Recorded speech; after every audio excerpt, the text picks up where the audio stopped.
bien, hola Joaquín, ¿cómo estás? ¿Qué dices? Hola Javier, ¿qué tal? Buenos días. Bien, bien, gracias. Aquí estamos atentos a tu llamado. Perfecto, qué gusto tenerte en estas charlas. Y mira, justamente te marqué y decidí conversar contigo porque mira lo que me encontré en el teatro. Qué barbaridad. Todo un símbolo. Totalmente, aparte esta corona está hecha con cadenas y puntas, ¿no? Espinas y una cosa horrible. No me atrevo a ponerme en la cabeza, pero encontré aquí en el teatro y he visto otras coronas que usan para distintas obras, ¿no? Pero esta es una locura. Entonces necesitaba resolver muchas preguntas. Y la primera es justamente contigo, Joaquín. ¿Qué simboliza la corona? Pues mira, fíjate que es un tema de verdad muy, muy interesante porque realmente todos estamos involucrados, ¿no? En cuestiones de poder, que es un tema que está relacionado con la corona, por supuesto. Pero más que eso, la corona también ha sido un objeto, ¿no? Así como ahorita nos lo muestras, que es un objeto que además nos impacta directamente, incluso visualmente, ¿no? Así es, está fuerte, ¿no? O sea, ajá, sí, incluso visualmente impacta porque la corona, históricamente, la corona ha sido un símbolo de autoridad precisamente, ¿no? Y esto desde mucho tiempo antes, desde antes de que se configurara la corona tal como la conocemos hoy en día, incluso desde la prehistoria, ha sido un símbolo de autoridad. Tanto la corona como otro objeto que también es muy relacionado, que es el cetro, ¿no? La corona, por supuesto, y el cetro, ¿no? Ajá, el cetro. Esos dos objetos son considerados como objetos que representan, que simbolizan, ¿no? Que significan autoridad. Y la corona ha sido siempre un objeto de distinción, ya un poquito más hacia acá, un objeto de distinción. Tan es así que se coloca en la parte más importante de la persona, que es ¿dónde? En la cabeza. La cabeza, justo eso, ¿no? Justo ahí, justo la cabeza se considera una de las partes más importantes del cuerpo humano, no solo por su posición, ¿no? La posición de la cabeza pues, es en la parte alta, y esa parte alta en donde está colocada la cabeza, pues nos representa o nos da una idea acerca de la importancia que tiene la cabeza, ¿no? Entonces, colocar un objeto en la parte más importante del cuerpo humano, en la parte más alta del cuerpo humano, significa precisamente que hay una distinción, ¿no? Hay una jerarquía, estoy diciendo algo, ¿no? Con este objeto que tengo puesto aquí arriba, estoy diciendo algo precisamente, algo que me interesa que todos sepan, ¿no? ¿Y qué es eso que me interesa que todos sepan? Que hay autoridad. Claro, por supuesto. Que hay una distinción y que hay una representación completamente de jerarquía, ¿no? Así es, un poder, ¿no? Realmente hay un poder, ¿no? Es un poder, exactamente. Históricamente hay 4 tipos de coronas. Yo conozco he visto, bueno, la griega, me acuerdo mucho en la ronda de las Olimpiadas y la cuestión griega de laurel y olivo, ¿no? ¿Sería la primera, más o menos? Sí, fíjate que esa es una. Digo, los 4 tipos de coronas pueden ser, por ejemplo, las religiosas, que podríamos empezar a hablar con las religiosas, claro, que son como objetos que también simbolizan poder. Ahorita más adelante me gustaría que abordáramos ese tema del poder. Pero las religiosas serían un tipo de coronas. Otro tipo de coronas son las de guerra o las de los ejércitos, que también es interesante. Aquí tenemos, por ejemplo, los cascos, ¿no? Claro. Y estas que no son precisamente coronas en un término jerárquico o monárquico, pero sí se considera que simbólicamente el casco representa una cierta jerarquía, ¿no? Una cierta distinción. Claro. Aquel que porta el casco de soldado es porque está ejecutando una cierta actividad, una actividad bélica, ¿no? Y entonces se convierte en un objeto de protección, claro, para el elemento más importante del cuerpo humano, que es la cabeza, ¿no? La cabeza, claro. Sería el segundo tipo. El tercer tipo es un tipo de coronas deportivas. Ahí es donde entra, por ejemplo, el laurel, ¿no? Claro.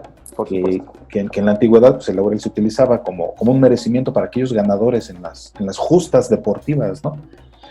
Y también otro tipo de corona pues, es las coronas monárquicas, ¿no? Que son las más conocidas realmente, claro, las que representan al rey o al al soberano, por ejemplo, son ese tipo de coronas que son las más conocidas y que simbolizan precisamente ese poder, ¿no? Claro, no, y bueno, y esas ya tienen toda esta, todos estos detalles de pedrería, de oro y de lujo, ¿no? Que significa, no, estaba viendo hace poco justamente detalles que tenían perlas, ¿no? Sobre todo las de Inglaterra, por el hecho que representaba sus colonias en el Asia, ¿no? Entonces es interesante ir incrustando todos esos detalles, ¿no? Háblame sobre la corona griega, los griegos. Fíjate que la corona griega, sin ser propiamente hablando una corona, porque como te decía hace un rato, ya la corona es un elemento que se identifica más con la jerarquía, con la soberanía, ¿no? O con la monarquía. Sin ser propiamente una corona de ese tipo, sí lo es desde el punto de vista simbólico, porque la corona, las coronas griegas que podrían ser catalogadas entre dos hierbas que son el olivo y el laurel, o dos plantas que son el olivo y el laurel, deviene precisamente de la esencia de estas dos plantas, deviene el hecho de que las utilicen para coronar a las personas, ¿no? Esto es, para colocar, ¿por qué colocaríamos dos plantas en la parte más importante del cuerpo humano, que es la cabeza, ¿no? ¿Por qué las colocaríamos? No colocamos cualquier cosa, ¿no? Hace un momento tú comentabas de las coronas que tienen piedras preciosas, ¿no? No colocamos cualquier objeto en la cabeza, ¿no? Colocamos objetos que tienen una representatividad de suma importancia. Y en este sentido, el olivo, por ejemplo, el olivo tiene un significado, claro, estos significados varían, hay autores que consideran unas cosas diferentes, pero en términos generales, lo que el olivo y el laurel representan son la inmortalidad. La inmortalidad representan también victoria, fertilidad y una cosa muy interesante que es la paz, ¿no?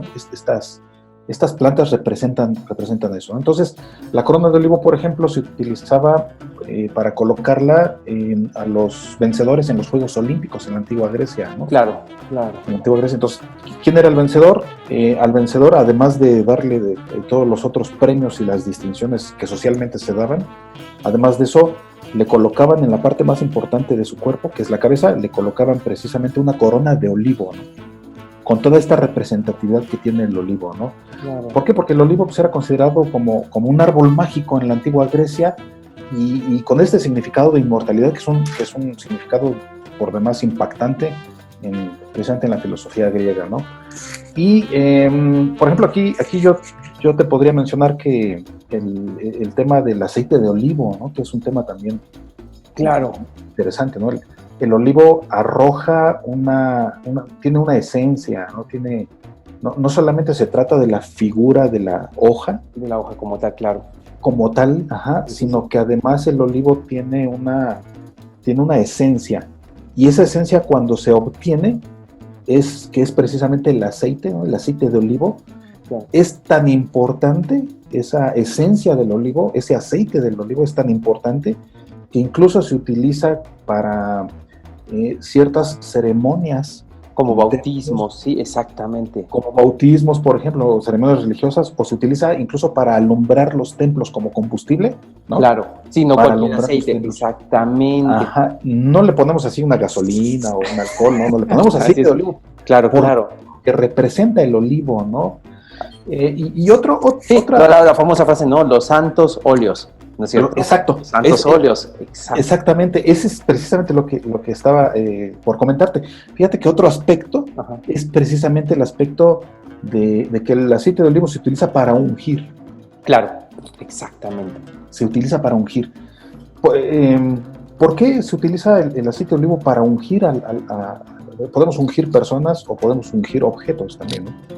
¿Por qué se utiliza el aceite de olivo? Porque el aceite de olivo precisamente se considera que es un símbolo de inmortalidad. Y a la persona que se unge, o al objeto que se unge con aceite de olivo, lo que representa, o lo que estamos haciendo, lo que estamos diciendo, es que se está haciendo una dedicación a un creador, ¿no? A Dios, o a un creador, y que también tiene un simbolismo de fuerza e inteligencia, ¿no? Esa persona que es ungida, ¿no? Esta es la función, es una función Sí, muy importante. y tradición que hasta el día de hoy se sigue haciendo aquí cerca en muchos rituales, ¿no? Y en el catolicismo y en el bautismo, ¿no? El poner el óleo en la cabeza, en la frente, justamente aquí arriba, ¿no? Es interesante, todo viene aquí. Exactamente, todo en la parte más elevada del cuerpo humano, ¿no? Que es la cabeza, ¿no? Así es. Que es una parte del cuerpo muy importante, que además, por sus funciones, ¿no? Es la función del razonamiento, por ejemplo, donde está el cerebro, por ejemplo, ¿no? Así es. Que quizás esotéricamente diciendo, pues prácticamente así es la cabeza y quizá el corazón, ¿no? Serían las dos partes donde vibra, donde emana, ¿no? Donde te conectas con algo. Pero la cabeza definitivamente es donde se conecta todo, y la corona, pues sí, va más allá de solo adornar, ¿no? Sí, claro. Y por eso también de ahí la razón de que la rama de olivo, la rama de olivo sea considerada como un símbolo de paz y de tolerancia entre las naciones, ¿no? Claro. En la antigüedad se consideraba que entregar una rama de olivo, enviar una rama de olivo por la correspondencia que se acostumbrara, entregar una rama de olivo a otra entidad o a otro ente gubernamental, por ejemplo, se consideraba un mensaje de paz, ¿no? De paz y de tolerancia. Y por eso incluso hoy en día la rama de olivo pues es un símbolo de paz, ¿no? Claro, exactamente, sí, la paloma con la rama de olivo, ¿no? Exactamente. Es más, no recuerdo bien, pero estoy casi seguro que justamente cuando Noé manda la paloma, ya la segunda, tercera paloma, a ver si había tierra después del diluvio, esta regresa con una rama de olivo en el pico, ¿no es cierto? Exactamente. Sí. Porque además en la Biblia pues hay una fuerte significación de esta rama de olivo, ¿no? El arca de Noé y la rama de olivo tienen ahí una representatividad importante que habla de una conciliación entre el Creador, entre Dios y los seres humanos, ¿no? Claro, el nuevo pacto, ¿no? El nuevo pacto, ¿no? Así cuando me traes la rama de olivo, entiendo que ya hay una conciliación entre el Creador y el ser humano, ¿no? Que es y la vida en la tierra, que es lo que albergaba básicamente el arca de Noé, precisamente, ¿no? Claro, súper interesante, ¿eh? Uy, ahora en este nuevo diluvio pandémico, ¿cuál será, no? El signo, el símbolo para tener un nuevo pacto con algo. Qué interesante. Sí. La monarquía, la corona monárquica. ¿Cómo la ves tú? ¿Qué interpretas allí? Porque hay una evolución, ¿no? Pasar del olivo a esta cuestión de unión, de conexión con todo, de mejoramiento. Pero con la monarquía ya vemos una cuestión más humana, más de poder, ¿no? Más de fuerza. ¿Tú qué ves? Sí, fíjate que en una trayectoria histórica, ¿no? Digamos, en una línea del tiempo, en la que aparecen las coronas o los objetos que se colocan en la cabeza para simbolizar una distinción de la persona. En esta trayectoria, en esta línea del tiempo, llegamos a un punto en el que este objeto que se coloca en la cabeza es para representar precisamente el poder del Estado, ¿no? El poder del Estado, o el poder gubernamental, el poder monárquico, y sería en un inicio con el poder monárquico, porque el poder monárquico es una de las primeras formas de gobierno o de autoridad gubernamental que surgen en la historia, ¿no? Entonces, en realidad la corona se convierte en un símbolo de autoridad del monarca, y esta corona es ahora entonces aderezada con muchos elementos, ¿no? Muchos elementos de piedras preciosas o de metales preciosos que la convierten precisamente que le hacen, que le otorgan esa fuerza para representar la jerarquía de quien la porta, ¿no? Entre más acabado, entre más artesanal, entre más piedras preciosas y metales preciosos tenga el objeto que me coloco en la cabeza, es mayor mi autoridad, ¿no? Es mayor mi jerarquía, ¿no? Claro, por supuesto. Y esto también simboliza la soberanía, ¿no? Es el soberano el que se coloca este símbolo, que es precisamente el monarca, ¿no? Es muy interesante realmente. Ahorita que mencionas lo de las piedras, se me viene rapidísimo una conversación que tuve una vez con Lalo Heredia, ya sabes, de esas conversaciones que duran horas y no puedes hablar más que escuchar. Y bien interesante, ¿sabes? Sí, muy interesante. Y él hablaba sobre la gematría. ¿no? Y decía que las piedras de las coronas no eran nada más representar la riqueza de cada colonia o de cada lugar donde tenían sus minas o su gente, sino iba más allá porque en la geometría las piedras tienen un poder de vibrar distinto, ¿no? Ya sabes, ¿no? El ópalo es distinto que el cuarzo y toda esta ciencia que dice, ¿no? Que la turmalina transmite mejor las energías y todas esas cuestiones que hay un estudio sobre eso, interesante. Eso decía que ciertas piedras posicionadas alrededor en la cabeza permitían la conectividad y permitían sobre todo la supremacía del pensamiento de esa persona. Es más, él llegó a hablarme, y es una cuestión que ya no me he metido a estudiarla, interesante sobre él, decía que prácticamente podían ayudar a la telepatía casi, o la conexión casi divina, ciertas piedras en la cabeza alrededor de instrumentos que ayudaban a la electricidad, como el cobre, como la plata y como el oro sobre todo. Entonces que tenía una razón física además, ¿no? Interesante, no sé. Sí, claro, hay una relación, por supuesto. Y también, por ejemplo, en la Gran Pirámide, de ahí la razón por la que en la Gran Pirámide se ha descubierto que la punta pues, era de un metal ahí, de un metal conductor de la energía, ¿no? Precisamente en la punta. Es, en la punta, exactamente. Entonces, pues no estamos muy alejados de esa... Yo creo que pronto todos esos detalles la matemática cuántica nos va a ir explicando, ¿no? Porque realmente se quedan nada más en el esoterismo o en muchos misterios, ¿no? Pero al final yo creo que la física pronto, algún día nos dará un poco más de estas respuestas, ¿no? Que quizás el hombre los ha hecho de forma intuitiva, ¿no? Quizás intuyendo que funciona de alguna manera, pero al final sí hay una relación, ¿no? Sí, una relación ahí bastante importante. Y es, hasta una cuestión casi de lógica, ¿no? ¿Qué me pongo en el lugar más importante, en el elemento o en la parte más importante del cuerpo humano? Pues me pongo algo que pueda conducir. Así es. Ese pensamiento que finalmente es energía, ¿no? Así es. El pensamiento que es energía, ¿cómo lo puedo conducir? Y a la vez, ¿cómo puedo volverme un receptor del resto de la energía con ciertos elementos de la naturaleza, metales o así piedras, es, claro, ¿no? Que me ayuden a hacer eso, ¿no? Y hay muchas historias, tanto en la Biblia como en los cuentos de las mil y una noches, y mil historias justamente donde los reyes tienen estos sueños, ¿no? Casi proféticos, que se les vienen a la cabeza, que los atormentan, ¿no? Pero solo a ellos, ¿no? No les viene a todo el mundo, ni a los adivinos. Ahí es donde empiezan a llegar los adivinos, pero es porque ellos tienen algo que los conecta, supuestamente, ¿no? Sí, es cierto. Muy interesante. Es muy interesante. Y eso me da paso a preguntarte justamente la cuestión estamos hablando ya de una conexión con lo divino quizá. Y nos vamos a ir un poquito a esta cuestión de la tierra papal y la relación que tiene ya con las coronas monárquicas. Porque prácticamente visualicemos, después vamos a poner aquí las imágenes, ¿no? De la corona de laureles, de olivo. Vamos a poner las coronas de los reyes que hasta el día de hoy usan, ¿no? Los reyes se colocan sus coronas. Es interesantísimo todas estas cosas que tienen.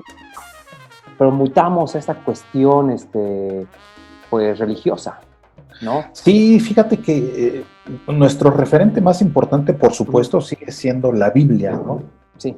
Fíjate que la Biblia en la Biblia se mencionan varios tipos de coronas, me parece que como 7, 8 tipos de coronas. Entre ellas se menciona la corona de espinas, ¿no? Que ahorita claro. Voy a hacer un paréntesis para hablar de la corona de espinas. Claro.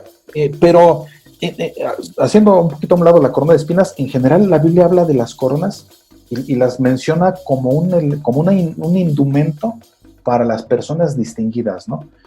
Que son reyes, reinas y por supuesto también los sacerdotes, que también se consideraban y se siguen considerando hasta cierto punto personas o elementos de la sociedad de distinción, por supuesto, ¿no? Y es cierto, no debemos olvidar que en el sector religioso existen jerarquías que son muy similares a las jerarquías gubernamentales, ¿no? A la monarquía. En realidad el Papa, por ejemplo, es un monarca, es un rey, y como tal, el Papa tiene esa distinción, ¿no? Y tiene esa autoridad, tiene ese poder, y para representar eso es necesario colocarle algo en la cabeza, ¿no? ¿Qué se le coloca en la cabeza? una tiara, que la es la tiara. La triple corona, ¿no? Que es también es mucho más usada la triple corona, ¿no? O el de 3 picos, ¿no? Es muy utilizado. Entonces, esto es necesario ponerle a este monarca, que es el Papa, precisamente, que tiene este carácter de monarca, digo, metafóricamente hablando, porque también goza de esa dignidad, de ese poder, ¿no? Y de esa honra. Entonces hay que distinguirlo con este, claro. instrumento, precisamente. Y prácticamente la tiara papal son 3 coronas juntas. No estoy seguro, pero casi me está diciendo que tenemos abajo la de laurel, la de el poder político, por así decirlo, ¿no? La de los reyes, y encima la divina. Casi él está diciendo muy bien tu corona, muy bien la tuya, pero sí, la de Dios encima, 1, 2, 3, ¿no? Que por cierto, sí, este Papa vi que decidió él, ¿no? Tiene como 2 años que él decidió justamente decir que él no iba a usar la tiara papal. Tiene una historia ahí la tiara, la de 3, que es la que han usado, la que usó Pío II, la que usó Juan Pablo II y todos ellos, como desde más o menos inicios del siglo pasado está esta nueva tiara, ¿no? Pero él dijo que no, que ya era demasiado y la puso a un lado, ¿no? Pero es interesante, aún así está allí, es característica de los papas, ¿no? Sí, ¿cómo ves esto de los poderes? Pues sí, precisamente esta es la relación más poderosa que hay, ¿no? Entre la parte religiosa y la parte, digamos, gubernamental, ¿no? Claro. Históricamente la religión y el Estado han sido, digamos, una coalición, ¿no? Han tenido una cierta complicidad, ¿no? Sobre todo más en la antigüedad, en el medievo, sobre todo, no recientemente, porque recientemente incluso las constituciones de los países o de los estados han establecido una separación, ¿no? Entre iglesia y Estado. Y a nosotros, ¿no? También, ¿no? Exacto, como en México, por ejemplo, que hay una separación, constitucionalmente hablando, una separación entre iglesia y el Estado. Pero históricamente, incluso en la actualidad hay algunos países que todavía, pero más históricamente ha habido una coalición, digamos, o una cierta liga entre el poder religioso y por un lado, y por otro lado el poder estatal. Claro, por supuesto. Entonces esa combinación de poderes es utilizada precisamente para obtener para lograr ciertos objetivos, pero se utiliza la corona en los 2 ámbitos, ¿no? La corona, por un lado, en el ámbito religioso, que es incluso que puede ser una tiara o una mitra, ¿no? Claro, la mitra. El objeto usado, claro. Uh-huh. Y de pronto aparece en la historia del sector religioso, aparece el objeto colocado en la cabeza, pero con la cruz, ¿no? Con la cruz, con el crucifijo. Esto tiene una fuerza muy poderosa, una fuerza de representativa, incluso visual, muy poderosa, ¿no? Por un lado eso, y por otro lado el Estado pues también requería de tener o de poseer un símbolo que representara esa autoridad, ¿no? Y entonces surge la corona monárquica, ¿no? Entonces tenemos 2 tipos de coronas, la monárquica y la religiosa, y que juntos en esa coalición que históricamente se da, juntos llevan a cabo una especie de gobierno, pues prácticamente en todos los pueblos del mundo, sobre todo históricamente hablando, ¿no? Claro, por supuesto. Y sí, pues México es un país laico, ¿no? En teoría, ¿no? Según la ley, ahí está, aunque de repente hay cosas medias extrañas. Te comento, por ejemplo, que en mi país, Perú, no es laico y está muy metida la religión católica con el gobierno. Es más, en fiestas patrias está la misa Te Deum y es obligatorio de que el presidente va y el cardenal tiene que bendecir a todos los ministros y a todos, y se pasa por televisión y todo el mundo tiene que ver la misa Te Deum, donde prácticamente se arrodilla el presidente con el cardenal. Es una locura, ¿no? Sí. Pero hay los poderes, ¿no? O sea. Sí, cierto, sí. Y fíjate, en esta simbología de la corona, que ya te mencionaba hace un rato 4 tipos, pero a lo mejor podremos distinguir un 5º tipo, ¿no? de corona, que es la corona de espinas, ¿no? Que también es muy interesante. ¿No?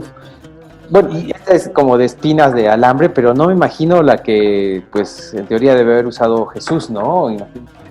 Sí, la corona de espinas que precisamente nos menciona en la Biblia es la que Jesús, no sé si decir usó, bueno, sí la usó, por supuesto, pero no sé si decir usó en el término de que él quisiera usarla. Claro. Porque realmente lo que la Biblia narra es que a Jesús le imponen esa corona, ¿no? Se la colocan forzadamente, ¿no? En un momento en el que lo tienen realmente aprendido, ¿no? Le colocan esa esa corona de espinas, se la colocan, y en ese momento la corona de espinas de Jesús tiene un simbolismo y un significado particular, claro, que es precisamente el significado de humillación y de burla. En ese momento, la intención de colocar una corona de espinas en Jesús fue una intención de humillación y de burla. Querían humillarlo y burlarse de él, ¿no? Incluso en tono de burla, al colocarle la corona de espinas en tono de burla, los soldados, ¿no?, se arrodillan ante él, diciéndoles que es burlándose de él, diciendo que es porque se jactaba de ser un rey. Así es. Y ellos se burlan de él por esa acción y le colocan su corona de espinas, ¿no? Pero este es un significado o una representatividad que en ese momento se le dio. Sin embargo, después la corona de espinas adquiere otro significado que me parece de más importancia, ¿no? Que me parece más impactante, sobre todo considerando la doctrina filosófica crística, ¿no? Que es un significado, por un lado, de sufrimiento, ajá, pero por otro lado, de humildad, ¿no? Claro, humildad, porque lo recibe al final de cuentas. Claro, entonces, entre el sufrimiento y la humildad hay un significado más profundo, más humano, ¿no? Más altruista, porque la humildad es un concepto, la humildad es un concepto que se contrapone a la soberbia, precisamente. Claro. Y al contraponernos a la soberbia nos hacemos más humanos, ¿no? Por supuesto. O sea, sí, el mensaje simbólico, sí, por lo visual, por supuesto, es... Bueno, pues mira, ya va más de 2000 años, ¿no? Que el mensaje sigue ahí, claro. Lo hizo sí, por supuesto. Bueno, sí, sabemos por lo que dice la Biblia que él suponía que iba a sufrir mucho. Literalmente que tuviese la corona de espinas, pues quién lo sabe, ¿no? Y cuando llora en el monte de Getsemaní, ¿no? Y realmente se le ve su lado humano, creemos, ¿no?, que intuye todo lo que va a sufrir, pero literalmente la corona de espinas, ¿no?, al final la recibe, ¿no? Es interesantísimo, se prepara para recibir eso, ¿no? Y sí, por supuesto, el mensaje queda simbólico y la humildad, ¿sí? Y con la corona. Claro. Y esta humildad este significado de humildad se contrapone un poco, ¿no?, con los otros tipos de corona, ¿no?, que ya es los otros tipos de corona, que es la corona religiosa y la corona, digamos, gubernamental. Ya habla más bien de otro tema, que es el tema del poder del hombre sobre el hombre. Justo te iba a preguntar, exactamente, el hombre sobre el hombre. Al final de cuentas, yo creo que esto viene de toda la vida, ¿no? Prácticamente la historia nos dice que casi es como a partir del feudalismo, ¿no? Pero no, esto viene de toda la vida. Pero, ¿cómo decirlo? Sí, el poder del hombre sobre el hombre, aunque sea adjudicando, y porque no lo sabemos, que lo divino está del lado de ese poder para poder dominar al hombre, prácticamente, ¿no? O sea, las herramientas que son, ya no solamente es lo que te domino, te manejo por la cuestión económica, o porque habitas en mis tierras, o por tu familia, o por herencia, sino lo divino también está conmigo, sobre ti. ¿Tú qué opinas de esto del poder del hombre por el hombre? Fíjate que, en efecto, sí, concuerdo completamente con lo que comentas. Para poder nosotros de alguna manera entender, ¿no?, o comprender este poder del hombre sobre el hombre con base precisamente en el simbolismo de la corona, necesariamente tenemos que remitirnos al concepto de poder, ¿no? Aquí nos preguntaríamos qué es el poder, ¿no? Y digo, el poder, hay muchas definiciones, por supuesto, definiciones de sociólogos, definiciones de juristas, definiciones de psicólogos, definiciones religiosas, hay muchos tipos de definiciones. Sí. Pero digamos, la más común, o en la que todas coinciden, es precisamente en que el poder es un uso de la fuerza. Uso de la fuerza, ¿no? Claro, muy Maquiavelo, ¿no? Ajá, exacto, es el uso de la fuerza, ¿no? Y este uso de la fuerza puede ser legítimo o puede ser no legítimo. básicamente el poder, el uso legítimo del poder es precisamente el que utiliza el Estado por medio de las leyes, ¿no? Claro. Que es generalmente una representación o una consecuencia de la jerarquía del que tiene el poder del Estado para ejercer esa fuerza que se legitima, ¿no? Claro. Y aquí tenemos uno de los elementos de los que utilizan esa corona, que es el Estado, ¿no? El gobierno, ¿no? Pero también hay una cuestión, porque el poder, en base a esto, el poder generalmente se considera que es jerárquico, ¿no? O sea... claro, que tiene sus niveles, sí, por supuesto. Tiene sus niveles, hay alguien con poder, pero sobre esa persona que tiene, hay alguien todavía con más poder, y ¿no? Y así, o hacia abajo, ¿no? Claro. Y entonces el poder se convierte en una situación de carácter jerárquico. Pero el poder, cualquiera pensaría que el poder se ejerce jerárquicamente de arriba hacia abajo, ¿no? O sea, el que está arriba ejerce poder sobre el que está abajo y así sucesivamente. Pero no, porque el poder se puede ejercer en todas las direcciones, ¿no? Hacia arriba y hacia abajo, y en todas las direcciones. Y aquí hay un concepto interesante que sí me gustaría comentar, que es el concepto que tiene un teórico precisamente del poder, que es Michel Foucault. Ok, sí, ¿qué dice? Que dice que el poder no se posee. El poder no es un objeto que podamos poseer, ¿no? Así como digamos, yo poseo esta taza. Claro. Yo la poseo y yo puedo regalársela a alguien o dársela a alguien, ¿no? Dice Foucault, dice, no, el poder no se puede poseer. El poder, como no se puede poseer, no se puede transmitir, no se puede heredar, no lo puedo vender. El poder no se posee, por tanto solo se ejerce, dice. Solo se puede ejecutar, ejercer. Solo se puede ejecutar, ejercer, ¿no? Y esto obviamente tiene relación con el tema del poder del hombre sobre el hombre, porque otro autor que es Hobbes, ¿no? Okay.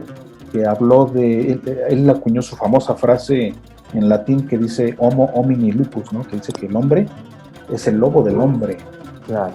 Y esta frase representa precisamente esa relación que hay entre las personas, pero es una relación de poder. Es una relación de poder, tan es así que se ha consideran, sobre todo en base a estos doctrinarios, a estos teóricos, se considera que el poder de las personas, toda la relación que hay entre las personas genera una relación de poder. Claro, ¿no? Por supuesto. Y máxime si esta relación de personas es entre un jerarca y un súbdito, digamos, ¿no? Por utilizar el concepto de súbdito. O entre un jerarca religioso y un feligrés, ¿no? O un seguidor. Hay una relación de poder. Cuando hay esa relación, existe una ejecución o un ejercicio precisamente del poder, ¿no? Entonces, esto me parece sumamente interesante porque estamos hablando de un ejercicio del poder del hombre sobre el hombre. Sobre el hombre. Representado o ayudado por el simbolismo de la corona, ¿no? Sí, exactamente.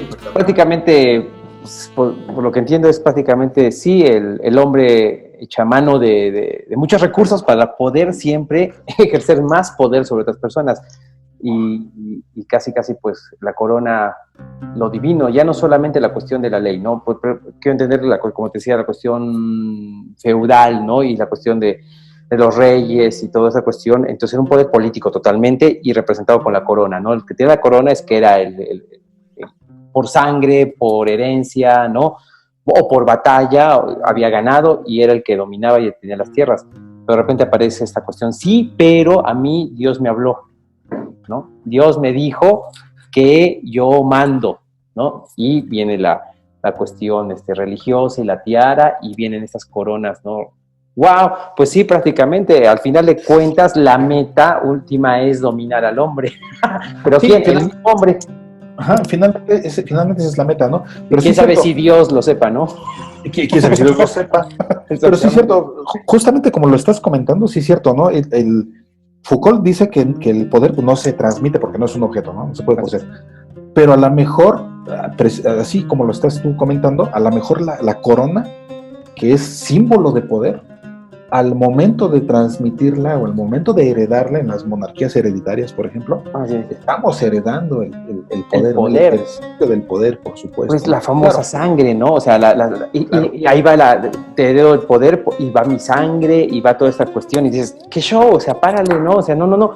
Pero hasta el día de hoy no la seguimos creyendo y vienen, hoy día eso muta a los famosos apellidos, ¿no? De familia que tenemos y que sabemos muy bien que son los mismos apellidos que nos gobiernan y las familias, pero es heredar este poder, ¿no? Se crea este lazo que no tenemos ni idea si es real, ¿no? O sea, no, al final de cuentas, si lo vemos de otro punto simbólico. Es simbólico nada más. Simbólico. Sí, es un lazo simbólico, pero que sí tiene su impacto, ¿no? Por supuesto. Y no hablemos de la elección del Papa. Al final de cuentas, la elección del Papa, o sea, llegar a ser obispo, arzobispo y después cardenal, que se da por cantidad poblacionaria y a dedo, desde el Vaticano. Prácticamente existen todos los cardenales en cada país y después esos van a su conclave y eligen un Papa, ¿no? Y entre ellos votan y se pelean y se encierran 3, 4 días o semanas, se asesinan, todo lo que pasa en la historia. Y al final, cuando es electo, todos los feligreses y todos los laicos y todo el mundo creen que fue una cuestión divina. Exacto. Y la imposición del anillo San Pedro, habías dicho el cetro, por supuesto, y la tiara, ¿no? Pues ya lo afirman, pero al final de cuentas es una elección política, simplemente. Sí, claro. Humana, 100%, o sea, porque si no, pues no eligen a cualquier sacerdote o cualquier iluminado, y me queda claro que hay personas que hacen cosas interesantísimas, ¿no? Pero tiene que ser esta jerarquía, ¿no? Claro, sí, fíjate que con cierta frecuencia mis alumnos me preguntan cómo es posible, haciendo un poco alusión, ¿no? a esta película de Shrek, en donde hay un monarca, ¿no? Hay un monarca, claro. Que es ¿el papá de Fiona? ¿O a cuál te refieres? No, con el que se casa Fiona, que es ¿cómo se llama? No recuerdo su nombre, que es Está el príncipe encantador, está... Farquaad. Ya. Farquaad. Ajá. Lord Farquaad, que es el que... con el que se quiere casar con Fiona, ¿no? Pero de pronto vemos que Lord Farquaad pues es un personaje de corta estatura, ¿no? Así es, pequeño. De muy corta estatura, ¿no? Entonces, haciendo referencia a esta película y a este hecho de que el monarca es de muy corta estatura, de pronto en algún momento mis alumnos me preguntaron, profesor, ¿cómo es posible que un monarca de tan corta estatura y que tiene poca fuerza física pueda someter a todo un ejército que está conformado por hombres de alta estatura y de mucha fortaleza física, ¿no? Sí, es una pregunta interesantísima. Claro. Y tenemos personajes, ¿no? O sea, Álvarez Deshuesado, Napoleón, o sea, tenemos personajes que hasta lisiados han estado totalmente y casi conquistan el mundo. Claro. O sea, ¿no? O sea, claro, porque precisamente Julio César también, o sea, Julio César no era, sí. O sea... Sí, claro, porque precisamente la justificación deviene, la justificación del poder que se ejerce, según en palabras de Foucault, o el poder que se posee en otro concepto, precisamente la justificación de ese poder no deviene de mi consistencia física, ¿no? Sino que deviene de una decisión divina, ¿no? Y se representa en la corona que me coloco en la parte más importante del cuerpo, es la cabeza, precisamente, ¿no?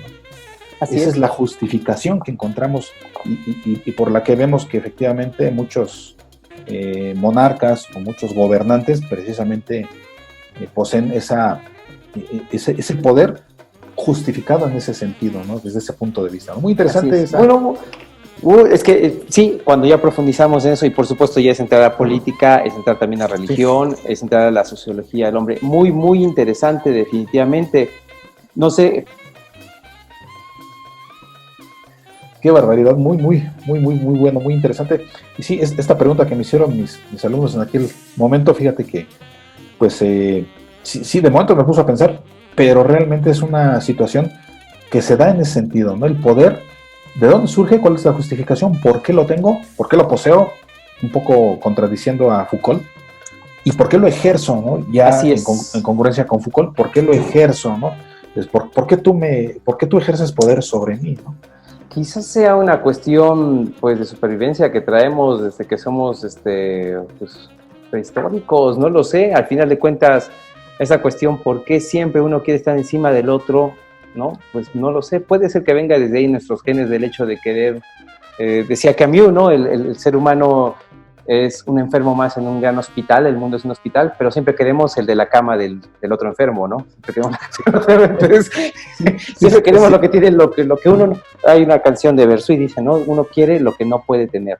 Entonces, puede ser que eso sea lo que nos lleve a tener estas jerarquías y estas peleas todo el tiempo, porque fuera de eso, pues en este momento, aún en la situación que estábamos y pandémicos todo, aún así, digamos, ¿no? Ahorita viendo para arriba, el Papa, que para octubre pasó su reunión con presidentes, ¿no? Para poner este nuevo sistema de una sola religión y un solo ente moral en el mundo, ¿no? Pero igual quiere convocar a los presidentes en octubre, el otro se reúne por aquí, igual siguen las guerras, o sea, pues no hay ningún cambio en absoluto, ¿no? Sigue el hombre tratando de dominar al hombre, ¿no? Sí, y ahí es donde, y ahí es donde cobra vigencia el Homo homini lupus, ¿no? De Hobbes, ¿no? Dice el hombre es el lobo del hombre, ¿no? Y esto que significa que es el poder del hombre sobre el mismo hombre, ¿no? El poder, el hombre siendo explotado por su semejante, ¿no? Por su semejante, y esto va en contra de la filosofía cristiana, va en contra de esa corona de espinas que representa humildad. Porque la humildad... No, se ve al Papa como está ahora, sí. Sí, claro, ¿no? Con la humildad debemos evitar la explotación del hombre por el hombre. Se debe evitar, por supuesto, porque entonces al hombre lo vamos a considerar como un semejante, como alguien que es como yo. Y si es alguien que es como yo, lo voy a proteger como yo me protejo. Entonces, ama a todas las personas como te amas a ti mismo, ¿no? La filosofía crística, ¿no? Por supuesto que se representa en esa corona de espinas, ¿no? Que representa humildad y representa también, en parte, el sufrimiento, ¿no? ¿Sí? Y por eso debemos evitar surge necesariamente, ¿no? En esta relación de personas, en esta relación social, surge necesariamente algo que se llama el abuso del poder, ¿no? Entonces, de pronto, cuando alguien tiene poder, Lord Farquaad, ¿no? A pesar de su corta estatura y de su poca complexión física, tiene ese poder que le es dado o que le es legitimado a través de una deidad o de un dios, que se representa a través de una corona, pero tiende a abusar de ese poder, ¿no? De pronto... Sí. Y es una cuestión histórica, ¿no? De que se tiende a abusar del poder. Por supuesto, totalmente, y es algo, pues, humano, se podría decir, pero sí, va con nosotros. Algún día quizá lo superemos, pero quién sabe, ¿no? Parece que no. Parece que el mensaje de la corona de espinas, pues, no ha hecho gran efecto, o quizás no sea para todos también, eso es interesante, pero aún así seguimos como raza humana. Después de tantos años el ser humano parece demostrar que sigue siendo eterno. Aquí seguimos y parece que seguiremos un buen rato. Joaquín, de verdad, muchas gracias por estar aquí nuevamente. Ya eres de casa en estas conversaciones. Pues te agradezco muchísimo. No sé si quieras cerrar con algo, decirnos algo más. Pues yo cerraría muy brevemente con esto, a lo mejor abundar un poquito con esto último que decía del abuso del poder. Creo que debemos evitar tres cosas, ¿no? Creo que hay tres puntos interesantes, ¿no? Número uno, debemos evitar el sometimiento. Debemos evitar el sometimiento a algún gobierno usurpador o a algún gobierno que abuse del poder. Número uno, y esto hace referencia a la corona de carácter monárquico, ¿no? Número dos, debemos evitar un sometimiento a otra entidad que esclavice la conciencia o que imponga cadenas al pensamiento libre. Y esto hace referencia a otra corona que también puede considerarse como monárquica, pero es más bien religiosa, que es como la tiara, ¿no? Claro. Y en tercer punto, creo yo, en contraposición a estos dos, debemos honrar a aquellos que protegen la fe y protegen la libertad de las personas, la libertad del pensamiento, por supuesto, y esto hace referencia a un tipo de corona que es la que se hace con el laurel, con el olivo, y por supuesto también con las espinas, como la que tienes ahí contigo, ¿no? Que representa la humildad. Yo cerraría con estos 3. Perfecto, pues muchas gracias, Joaquín, muchas gracias a todos los que están conectando y vamos a responder al rato todos los mensajes que nos llegan y pues muchas gracias, Joaquín, nos vemos pronto, de verdad, gracias por estar aquí en esta charla de Queda Arte, de la Fundación Sofía y de la Gran Logia del Estado de México. Gracias, Joaquín.